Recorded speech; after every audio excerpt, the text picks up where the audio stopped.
A continuación, señores, veremos el tercer caso, el caso Quispialaya. Este caso está netamente ligado a la violación de los derechos humanos, donde un soldado que es alistado en el ejército fue objeto de maltratos físicos por parte de un suboficial que dirigía el entrenamiento de físico.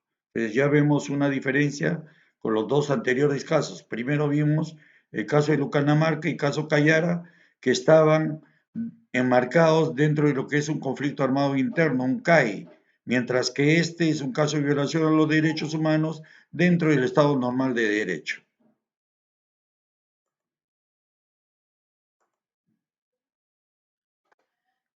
Vamos a ver los hechos. En noviembre del 2002, Valdemir Quispialaya Vilcatoma se presenta como voluntario al servicio militar en el ejército peruano. Su certificado de reclutamiento demostraba que él tenía una actitud física y psicológica normal. El 26 de enero, 2 meses casi después del 2001, el señor Valdemir Quispialaya Vilcapoma se encontraba realizando práctica de tiro, durante la cual fallaba permanentemente en los tiros. En virtud de ello, el suboficial Juan Ilaquita Quispe comenzó a insultarle, a increparle que mejorara los tiros y terminó por golpearlo con la culata del FAL en la frente y en el ojo derecho. A partir de la agresión, el señor Quispalaya sufrió constantes dolores de cabeza y fiebre. Por eso, el 27 de junio del 2001, 5 meses después del incidente, acudió al centro médico. Aquí en la enfermería del cuartel le dieron unas gotas, pastillas para el lagrimeo del ojo, para el dolor, y cuando le preguntaron por qué no había recurrido antes al centro médico, manifestó que era amenazado por el suboficial y por lo cual no se atrevía a pedir visita médica. Tanto así que en septiembre ya del año 2002, cuando ya es derivado al hospital militar, el jefe de departamento de oftalmología concluyó que el paciente ya tenía severas secuelas de golpe que le habían propinado. La lesión estaba tan avanzada que no pudo recuperar ya la visión del ojo derecho a pesar de los esfuerzos en el tratamiento que le realizaron. El 6 de julio del 2001 se inició una investigación administrativa en el ámbito militar sobre la agresión sufrida por Valdemir Quispialaya. El 28 de febrero, la señora, su madre, Quispialaya, denunció ante la Fiscalía de la Nación al suboficial del ejército peruano Juan Ilaquita Quispe por la posible comisión de actos de tortura física y psicológica en contra de su hijo. Ya en este momento ella ya estaba asesorada por una ONG. Sin embargo, el 27 de septiembre de ese mismo año, el Ministerio Público de Huancayo formuló denuncia penal por el delito de lesiones graves, aduciendo que no había mérito para formular denuncia penal por la comisión de delito de tortura. Por otra parte, el 6 de noviembre del 2002, el fiscal militar de primera instancia presentó denuncia contra el suboficial Ilaquita por el presunto delito de abuso de autoridad. Acá ya vemos hasta 3 casos, ¿no? Uno, denuncia por abuso de autoridad, denuncia por tortura y denuncia contra físico, contra agresión física. Entonces ya diferentes estamentos comienzan a pronunciarse sobre verdaderamente la tipificación exacta del delito que se había cometido. El 15 de diciembre del 2006, ya el Tribunal Constitucional, años después, muchos años después, el Tribunal Constitucional del Perú determinó que la justicia militar no tenía competencia de los delitos comunes sancionados por el Código Penal y declaró la inconstitucionalidad del delito militar de abuso de autoridad. Entre otros, como consecuencia de ese pronunciamiento, el Consejo de Guerra de la Segunda Zona remitió copias certificadas de la causa a la fiscal provincial de Huancayo. En otras palabras, le dijo, tú no eres competente para ver este caso, lo tiene que ver el fiscal provincial de Huancayo. El 17 de octubre del 2008, la Fiscalía Provincial resolvió que no había mérito para formular denuncia con base a que no se había podido ubicar al señor Quispe Alaya. No formuló denuncia porque no lo ubicaron.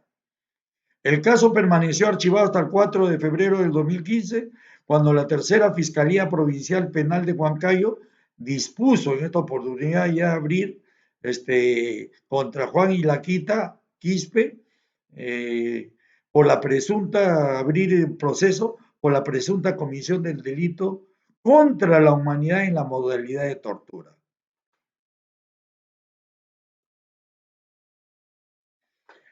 La Comisión Interamericana de Derechos Humanos va y viene, ¿por qué? Porque primero hace notificar al Estado en qué está fallando, en qué no está fallando. Bueno, he obviado esa parte. Luego de varios idas, respuestas, presentaciones de pruebas, contrarrespuestas, etcétera, la comisión decide ya formular denuncia contra el Estado peruano por haber violado ciertos derechos consagrados en la Convención Americana en perjuicio de Valdemir Quispe Vilcatoma por haber sido torturado y causar lesiones a su integridad personal. O sea, haber sido torturado y causar lesiones a su integridad personal con fecha del 23 de enero del 2001, cuando fuera objeto de las violaciones a los derechos humanos. Ya una vez reunida la Corte Interamericana de Derechos Humanos, ya vamos a hacer un pequeño resumen nomás, porque la Corte hace 2 o 3 audiencias públicas, los peticionarios van, hacen auditoría, hay interrogatorio a Quispe Alaya, a la madre, etcétera, etcétera, y una vez que el Estado también presenta sus recursos con la parte de la acusadora, todos, entonces ya la Corte al final sentencia. Una sentencia tiene varias partes, pero me voy a abocar por razones de tiempo solamente a la parte decisoria, digamos, a la parte resolutiva. ¿Qué dice la parte resolutiva?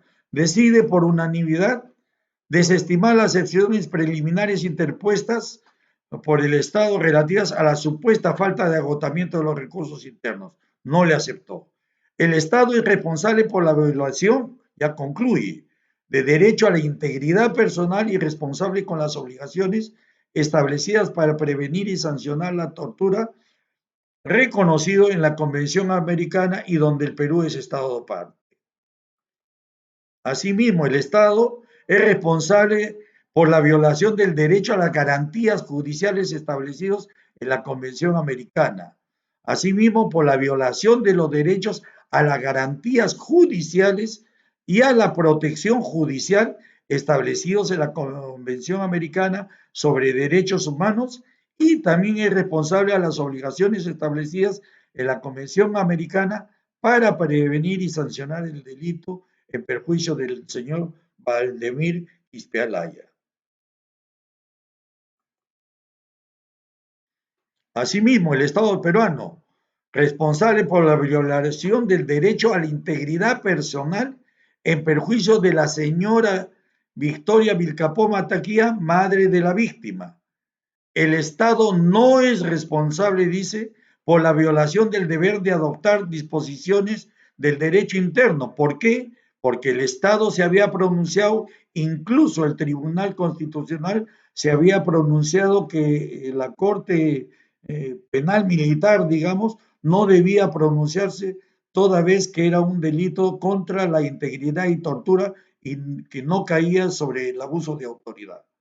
El Estado debe continuar con la investigación, por eso es esta resolución, y la investigación del proceso penal actualmente en curso. No olvidemos que la Corte sentencia, juzga a estados. Las Cortes penales juzgan a personas. Por eso que dice, debe continuar con la investigación y proceso penal contra la persona. Mientras que la Corte Interamericana se pronuncia sobre el Estado, dice, debe continuar el proceso penal para que se pronuncie una sentencia contra el autor de las violaciones a los derechos humanos. Asimismo, el Estado debe incluir las capacitaciones ordenadas materiales los límites de la disciplina militar. Debe considerar cuáles son los límites en esa formación. El Estado debe incluir capacitaciones ordenadas donde se dispongan los límites que hay en la disciplina militar. Por ejemplo, ustedes están siguiendo un curso para conocer cuáles son las reglas de enfrentamiento, el uso de la fuerza, los convenios de Ginebra, todas las participaciones de la fuerza del orden para que lo hagan reglamentariamente. El Estado debe incorporar entonces en el servicio militar que reciba una cartilla de deberes y derechos del personal del servicio militar. Cada recluta que ingresa debe saber cuáles son sus derechos y sus deberes.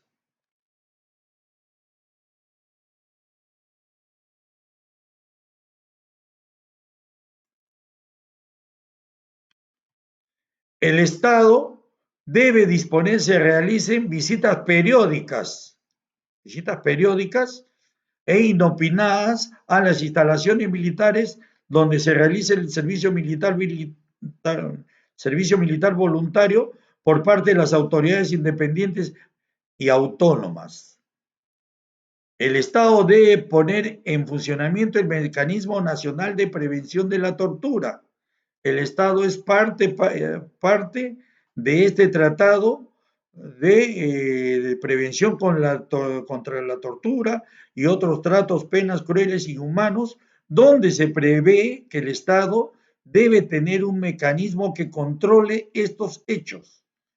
El Estado también debe expedir la cédula de retiro por invalidez a nombre del señor Valdemir Quispealaya Vilcatoma para otorgarle de manera inmediata los beneficios correspondientes a la pensión por invalidez. El Estado, a solicitud del señor Valdemir Quispealaya, víctima, debe brindarle gratuitamente a través de todas sus instituciones de salud todo el tratamiento especializado que él requiera.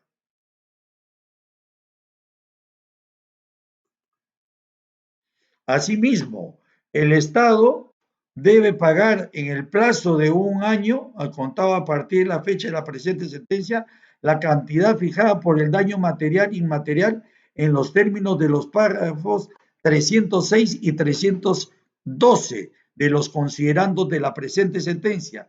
En el párrafo 306 nos habla de que debe pagar montos de $2,000 que son relacionados con el internamiento del señor, con todo el tratamiento que ha sufrido en centros privados, digamos, y también refiere el artículo 312 la reparación que debe tener 312 la reparación que debe tener la víctima y la madre de la víctima. Para la víctima señala $50,000 y para la madre de la víctima señala $20,000 como reparación material e inmaterial por los daños causados. El Estado debe pagar dentro del plazo de un año, a partir de la notificación de la presente sentencia, la cantidad por el concepto de reintegro de costas y gastos, o sea, los gastos que ocasiona todo proceso judicial, ¿no? Y en este caso señala el artículo 323 y ahí se detalla que corresponden a $10,000. El Estado debe reintegrar el Fondo de Asistencia Legal de Víctimas de la Corte Interamericana de Derechos Humanos la cantidad erogada durante la tramitación de presente caso, que es lo que estoy refiriéndome. La Corte, por otro, supervisará el cumplimiento íntegro de esta sentencia. Entonces la Corte también se asegura, nombra una comisión, ¿para qué? Para ver que la sentencia dictada por la Corte sea cumplida por el Estado peruano. Bueno, señores, como conclusión podemos establecer que es la primera vez que la Corte Interamericana de Derechos Humanos dicta sentencia contra la violación de los derechos humanos del personal militar y analizar los límites que rigen la disciplina castrense. Nunca antes la Corte se había dictado en materia de violación a los derechos humanos al personal militar por esta causa. Asimismo, la Corte Interamericana constituyó Y un acto de esta naturaleza es un acto de tortura en contra de la integridad de Quisquelaya, conforme a los requisitos exigidos en el derecho internacional de los derechos humanos. Señores, con esto quedo a ustedes para otra oportunidad a su disposición y tengamos en cuenta que los tratados que el Perú ha firmado son para cumplirse su integridad. Y debemos tener presente que nosotros como miembros de las fuerzas del orden debemos seguir estrictamente, escrupulosamente, sea el derecho, las normas que rigen el derecho internacional humanitario, como las normas que rigen el derecho internacional de los derechos humanos. Muchas gracias, hasta otra oportunidad.